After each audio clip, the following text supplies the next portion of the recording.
Kubera sorry Shekhar కమ్ములాస్ Kubera నాకు most anticipated movie. Release రోజే మూవీని చూశాను. కొంచెం లేట్గా నా ఒపీనియన్ని మీతో షేర్ చేసుకోవడానికి రీజను చివరిలో చెప్తాను. చాలా రోజులైంది మీతో ఒక మూవీని సజెస్ట్ చేసి.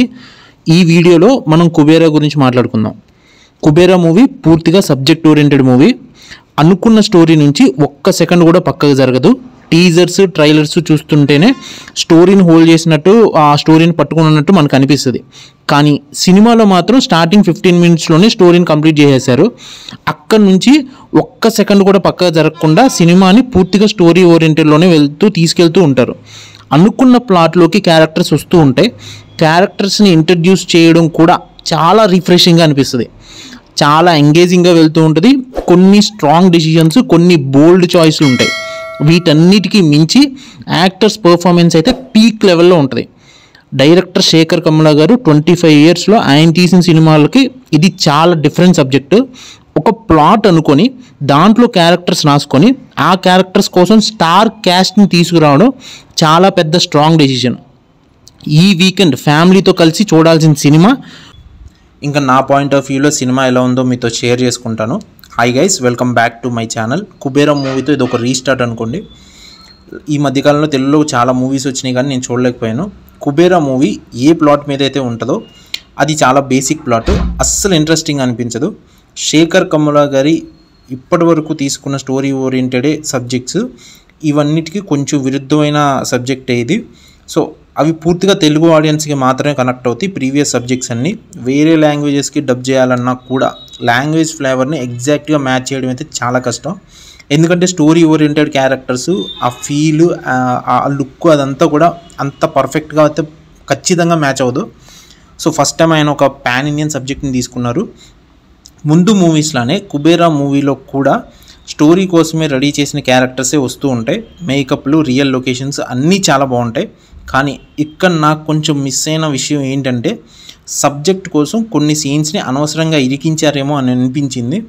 ఆ థ్రిల్ని, ఆ ఎగ్జైట్మెంట్ని పెంచడం కోసం అవి నా వరకు నాకు శేఖర్ కమ్ముల గారు విజన్ నుంచి కొంచెం బయటకు వచ్చి పాన్ ఇండియన్ రీచ్ కోసం తీసిన సీన్స్లా అనిపించినాయి. క్యారెక్టర్ టు క్యారెక్టర్ రిలేషన్షిప్ కూడా అంత బాగా వర్కౌట్ అవ్వలేదు. మేబీ సీన్స్ ఎక్కువ ఉండడం వల్ల అనుకుంటా. అంతేకాకుండా శేఖర్ కమ్ముల గారి ప్రీవియస్ మూవీ లాగా ఎలాంటి కన్క్లూజన్ ఉండదు ఈ మూవీలో కూడా. కొంచెం డిసప్పాయింటింగ్ చేస్తుంది ఈ విషయాలు. బట్ ఈ పాయింట్స్ అస్సలు మీ ఎగ్జైట్మెంట్ని ఏ మాత్రం తగ్గించో. చాలా థ్రిల్లింగ్గా ఉంటుంది సినిమా మాత్రం. శేఖర్ కమ్ముల గారి డైరెక్షన్ అయితే super. Nagarjuna and Dhanush, Rashmika acting అయితే వేరే లెవెల్లో ఉన్నాయి. డిఎస్పి గారి మ్యూజిక్ అయితే లిటరల్లీ ఆసమ్. ఆయన కంబ్యాక్ అనుకోవచ్చు. సాంగ్స్ అయితే చాలా బాగున్నాయి. Cinematography by Niketh Bommi, best work అయింది ఇది. ఎందుకంటే ఒక రియల్ లొకేషన్స్లో తీస్తున్నప్పుడు యాక్టర్స్ కంటే కూడా కెమెరా డిపార్ట్మెంట్కి ఎక్కువ ప్రాబ్లమ్స్ని ఫేస్ చేస్తుంది.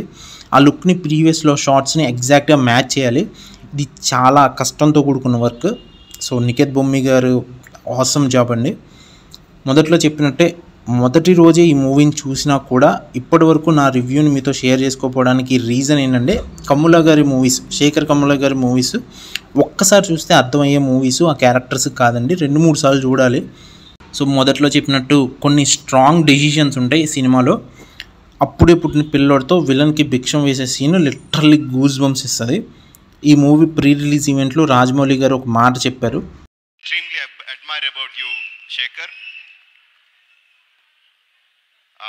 నువ్వు నమ్మిన సిద్ధాంతాల మీదే నువ్వు సినిమాలు తీస్తావు.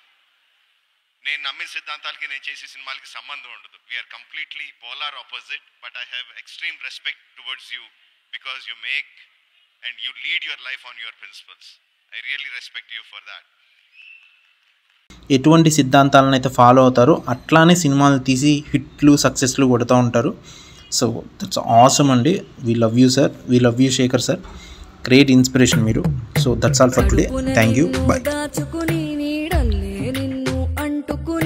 కలిసే ఉంటా ఎప్పటికీ నీ చేతిని వదలను నా